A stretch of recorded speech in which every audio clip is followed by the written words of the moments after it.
인권연대는 정부나 기업의 지원을 사양하고 오로지 시민의 참여로만 운영하는 100% 순도의 민간 인권단체입니다. 지난 15일 이재명 더불어민주당 대표의 공직선거법 위반 혐의에 대한 1심 선고가 나왔습니다. 2년 2개월 만의 결론은 징역 1년에 집행유예 2년이었습니다. 오늘의 이 장면도 대한민국 현대사의 한 장면이 될 것입니다. 현실의 법정은 아직 2번 더 남아있고, 그리고 민심과 역사의 법정은 영원합니다.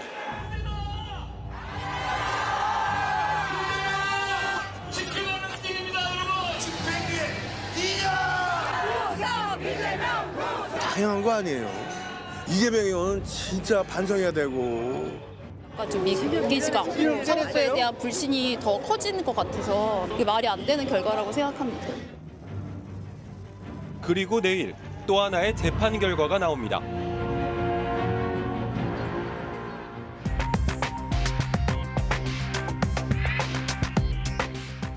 안녕하십니까, 이휘준입니다. 이재명 더불어민주당 대표에 대한 1심 판결이 커다란 파장을 일으키고 있습니다.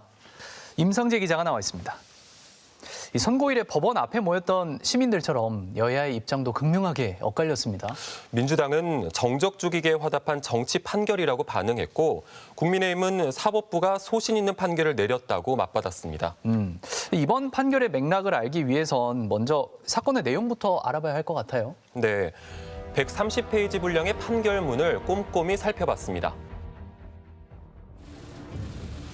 20대 대통령 선거 6개월 뒤인 2022년 9월, 검찰이 윤석열 대통령과 대선에서 맞붙었던 이재명 더불어민주당 대표를 기소했습니다. 선거법 공소시효 만료 하루 전이었습니다. 대선 기간 쟁점이 됐던 사안에 대해 크게 2가지 거짓말을 했다고 문제 삼았습니다. 대장동 개발 실무 책임자였던 고 김문기 씨에 대한 발언과 백현동 부지 용도 변경 과정에 대한 발언이었습니다. 대선을 석 달 앞둔 2021년 12월 21일, 김문기 성남도시개발공사 개발사업 1처장이 목숨을 끊었습니다. 당시 검찰은 대장동 개발 특혜 의혹을 집중 수사하고 있었고, 김 처장은 참고인으로 4번 조사를 받았습니다. 다음 날 한 방송에 출연한 이재명 대표는 김문기 처장을 개인적으로 알았냐는 질문에 이렇게 답했습니다. 김문기 처장은 개인적으로 시장 재직 때 좀 아셨습니까? 아니면 어떻습니까? 제가 시장 재직 때는 몰랐고요. 예. 그러니까 뭐 하위 직원이었으니까 그때 당시 아마 팀장이었을 겁니다. 국민의힘은 곧바로 이 대표와 김 처장이 함께 찍힌 사진을 공개하고 김 처장을 몰랐다는 발언은 거짓말이라고 공격했습니다. 이 대표가 성남시장이던 2015년 10박 11일 일정으로 호주와 뉴질랜드 출장을 갔을 때의 사진이었습니다. 여당은 2사람이 함께 골프도 쳤다고 주장했고, 이 대표는 사진이 조작이라고 반박했습니다. 골프장이 아닌 다른 관광지에서 11명이 함께 찍은 사진인데 4명만 떼어내서 마치 함께 골프 치면서 찍은 사진처럼 보이게 했다는 것이었습니다. 4명 사진을 찍어가지고 마치 제가 골프를 친 것처럼 사진을 공개했던데, 제가 확인을 해보니까 전체 우리 일행 단체 사진 중에 일부를 떼내가지고 이렇게 보여줬더군요. 조작한 거죠. 재판부의 판단은 어땠을까? 이재명 대표가 김문기 씨를 몰랐다고 말한 건 무죄라고 봤습니다. 검찰은 모른다는 발언이 출장을 같이 갔던 행위 등을 부정하고 김 씨의 존재를 인지하지 못한 것처럼 행세한 발언이라고 주장했지만, 법원은 이 대표가 김 씨를 하위 직원으로 지칭했고 해외 출장 동행을 인정하는 등 구체적인 행위까지 부인한 것은 아니라고 판단했습니다. 하지만 사진과 관련한 발언은 허위라고 봤습니다. 문제의 사진이 찍힌 당일은 아니지만 출장 기간 이 대표와 김문기 씨가 함께 골프를 친 점이 인정됐습니다. 재판부는 이 대표의 발언을 들은 유권자들이 2사람이 함께 해외 골프를 치지 않았다는 의미로 받아들였을 것이라고 보는 것이 타당하다며 이 대표의 발언은 허위 사실이라고 판단했습니다. 사진 문제를 얘기한 것이지 골프 친 걸 부인한 건 아니라는 입장은 받아들여지지 않았습니다. 백현동 부지 용도 변경과 관련된 발언의 쟁점은 협박이라는 단어였습니다.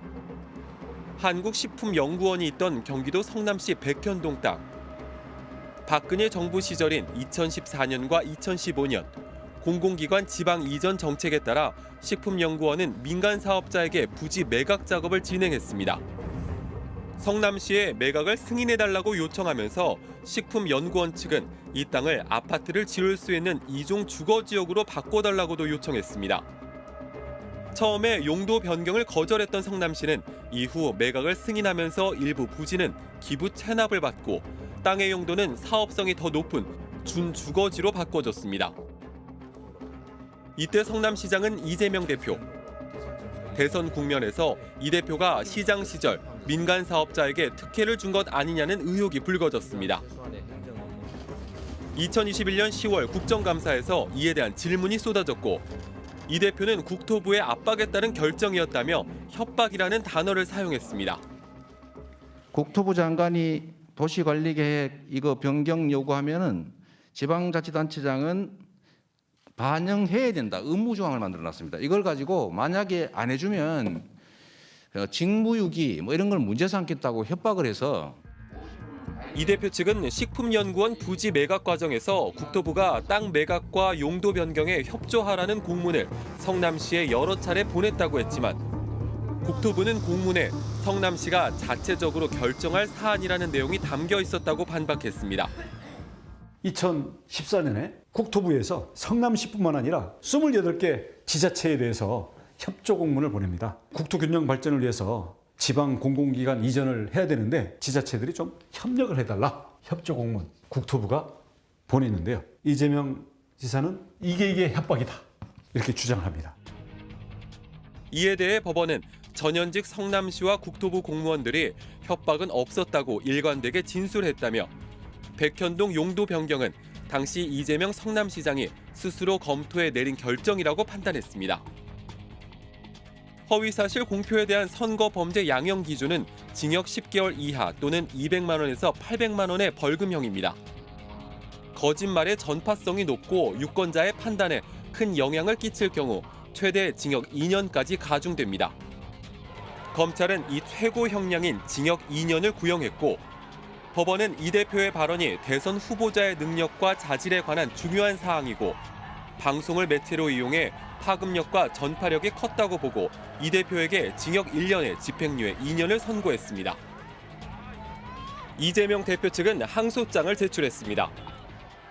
중앙정부의 예산을 받아서 살림을 하는 지방자치단체장이 11번의 공문 이걸 받았는데 이걸 심리적 압박을 안 받았다고 얘기할 수가 있을까요? 그 심리적 압박을 협박이라고 표현한 것이 그렇게 고의적인 허위사실의 유포인가요? 검찰도 사실 오인, 법리 오해와 양형 부당을 이유로 항소했습니다.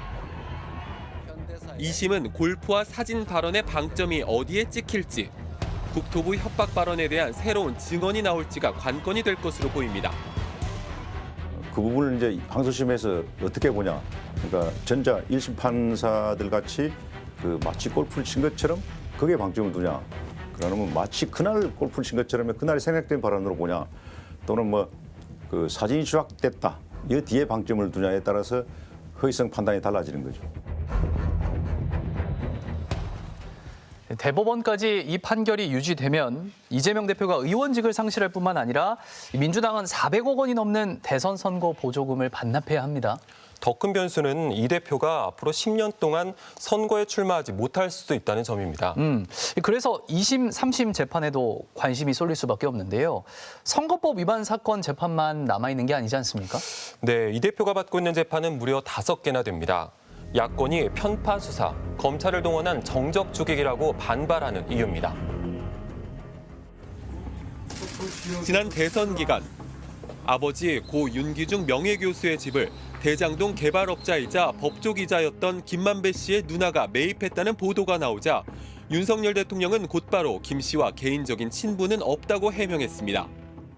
아마 계속 서울지검이나 대검 출입을 했을 테고 우리는 인사이동이 이제 되면서 서울지검에도 근무하다가 또 지방에 갔다가 대검에도 근무하고 하니까 내가 물은다는 건 말이 안 되는 얘기고 그러나 개인적인 친분은 전혀 없어요. 선거법 위반 혐의로 고발장이 접수됐지만 검찰은 친분 유무는 평가나 의견 표현에 불과하다며 각하 처분했습니다. 경선 캠프가 김건희 여사의 허위 이력에 대한 보도가 오보라는 입장을 낸 것에 대해서는 윤 대통령이 허위라는 인식이 있었다고 볼 증거가 없다며 불기소 처분했습니다. 김 여사가 도이치모터스 주식 때문에 오히려 손실을 봤다고 한 발언. 골드만삭스 출신이라고 하니까 실력이 있어서 그런데 한 4달 정도 맡겼는데 손실이 났고요. 그런데 검찰이 법원에 제출한 한국거래소 자료에는 김 여사 모녀의 수익이 23억 원으로 적혀 있었습니다. 이 부분은 현재 대통령의 불소추 특권에 따라 공소시효가 정지돼 있고 검찰도 아직 결론을 내리지 않은 상태입니다. 윤 대통령의 부인 김건희 여사는 도이치모터스 주가 조작 사건이나 디올백 수수 사건과 관련해 무혐의 처분을 받았는데 이 대표의 부인 김혜경 씨는 국회의원 배우자 등 6명에게 법인카드로 10만 원어치 식사를 대접한 사건으로 1심에서 벌금 150만 원을 선고받았습니다. 대선이라는 게 사법 판단의 근거는 아니지 않습니까? 대선 결과가. 이긴 쪽은 모든 걸 갖고 진 쪽은 모든 걸 잃어야 되고 심지어 형사처벌까지 받아야 한다면 이건 그야말로 정치보복에 불과한 거죠. 그러니까 누군가에게는 법이 한없이 관대하고 누군가에게는 법이 한없이 가혹하다면 법치주의라고 할 수 없는 거죠. 야권은 검찰이 윤 대통령에게는 너그러운 잣대를 적용하면서 야당 대표는 탈탈 터는 편파 수사를 펼친다고 주장하고 있습니다. 선거법 위반 사건에만 검사 12명이 투입됐고 수백 번의 압수수색 끝에 대장동 위례개발 특혜 의혹, 백현동 개발 특혜 의혹, 성남FC 불법 후원금 의혹, 쌍방울 대북 송금 사건 등으로 이 대표를 줄줄이 기소했다는 겁니다. 윤석열 정권은 앞으로 정권 재창출을 할 자신이 없자 그들의 가장 강력한 걸림돌인 이재명 대표를 죽이기로 했습니다. 정치 검찰이 이에 한몸이 되어 동원되었고 현재 법제사법위원회에는 야당 주도로 표적수사금지법과 수사왜곡금지법이 올라와 있습니다. 특정인을 처벌하기 위해 계속해서 별건 수사를 하는 것을 금지하고 증거를 조작하거나 법률 적용을 왜곡한 검사를 처벌하는 법안입니다. 허위사실 공표죄를 삭제하고 당선 무효형 기준을 벌금 100만 원에서 벌금 1000만 원으로 상향하는 선거법 개정안도 발의돼 있습니다. 사용처가 불투명하다는 지적을 받아온 검찰의 특수활동비 예산 역시 전액 삭감됐습니다. 네 돈이라면 그렇게 쓰겠니? 라는 물음표를 갖고 저희들은 예산소위원들은 심사에 임했다는 말씀을 드립니다.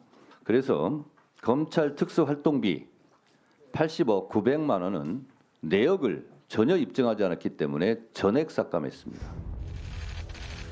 도이치모터스 주가 조작 사건에 연루된 김건희 여사를 불기소 처분한 것과 관련해 이창수 서울중앙지검장, 조상원 4차장 등 검사 3명을 탄핵하는 안건도 공식적으로 추진되고 있습니다.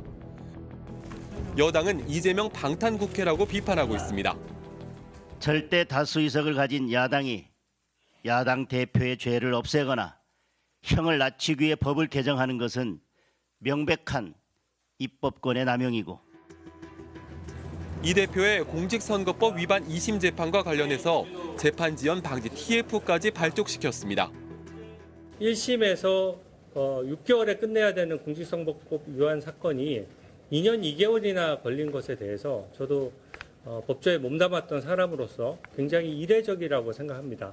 어떤 방법으로 재판을 지연해 왔는지를 국민들께 실상을 알리고 정치 사법화가 너무 일상화되다 보니까 이거 이제 사법의 정치화까지도 보여지게 되는 거고 이제는 어떤 법원의 결정이 나와도 전부 정파적으로 해석하고 유불리를 볼 수밖에 없고 결국은 우리 민주주의를 근본적으로 위협하게 될 거고 거기까지 가지 않도록 해야 하는 게 지금 정치권의 여야를 불문하고 공통된 노력이어야 하지 않나 생각합니다. 민주당은 이 대표의 재판에 대해 당 차원의 총력 대응을 예고했습니다. 당장 내일도 이재명 대표 위증교사 사건 1심 선고가 예정돼 있습니다. 이 대표는 지난 2018년 경기도지사 선거 때 과거 KBS PD가 취재 도중 검사를 사칭하는 것을 도와 생긴 전과 기록이 논란이 되자 누명을 썼다고 했습니다. 저는 검사를 사칭해서 전화한 일 없습니다. PD가 한 거를 옆에 인터뷰하고 있었다라는 이유로 제가 도와준 걸로 누명을 썼습니다. 검찰은 이 발언이 허위 사실이라며 선거법 위반으로 기소했지만 대법원은 무죄를 선고했습니다. 그런데 지난해 검찰이 다시 이 사건을 꺼내들었습니다. 대장동 사건을 수사하면서 이 대표가 선거법 재판의 핵심 증인인 김진성 전 성남시장 비서에게 위증을 요구했다는 증언을 확보한 겁니다. 우리 시장님 모시고 있던 입장에서 그래도 이렇게 좀 전체적으로 한번 얘기를 해주면 크게 도움이 될 것 같아요. 한번 생각을 한번 더 살려봐 주시고. 또 어떤 취지로 저기를 해야 되는지를 한번. 네네. 내가 변론 요지서를 하나 보내드릴게요. 이에 대해 이재명 대표도 직접 녹취 파일을 자신의 SNS에 올리면서 기억을 되살려 달라는 것이었을 뿐 허위 증언을 부탁한 적이 없다고 반박하고 있습니다. 누명 썼다, 억울하다 이렇게 말한 것 자체가 허위사실 공표다. 얘가 또 기소하지 않았습니까? 무려 2년 동안 제가 저 법정에 끌려다녔지만 잠깐의 우여곡절을 거쳐서 결국 사필 규정해서 제자리를 찾아준 것도 대한민국의 사법부였습니다. 여기에 검찰은 지난 화요일 업무상 배임 혐의로도 이재명 대표를 기소했습니다. 관용차를 개인적으로 쓰고 소고기와 초밥 같은 음식을 결제할 때 법인카드를 사적으로 사용하는 등 총 1억여 원을 유용했다는 혐의를 적용했습니다. 이로써 이 대표는 모두 5건의 재판을 받게 됐습니다. 윤석열 검찰이 대장동 공직선거법 위증교사에 이어 또다시 핑계거리를 만들어 대통령의 정적 죽이기에 나섰습니다. 제1야당 대표이자 국민의 압도적 지지를 받는 정치 지도자를 법정에 가두고 손발을 묶으려는 속셈입니다. 지난 2022년 당권을 잡을 때부터 제기돼왔던 이른바 사법 리스크의 현실화. 친명계로 분류되는 최민희 의원은 비명계가 움직이면 죽이겠다는 험악한 발언을 했다가 물러서기도 했습니다. 핵심은 민주당이 분열하느냐 아니냐입니다. 이미 일부 언론이 민주당에 숨죽이던 비명계가 움직이기 시작했다. 움직이면 죽습니다. 제가 당원과 함께 죽일 겁니다.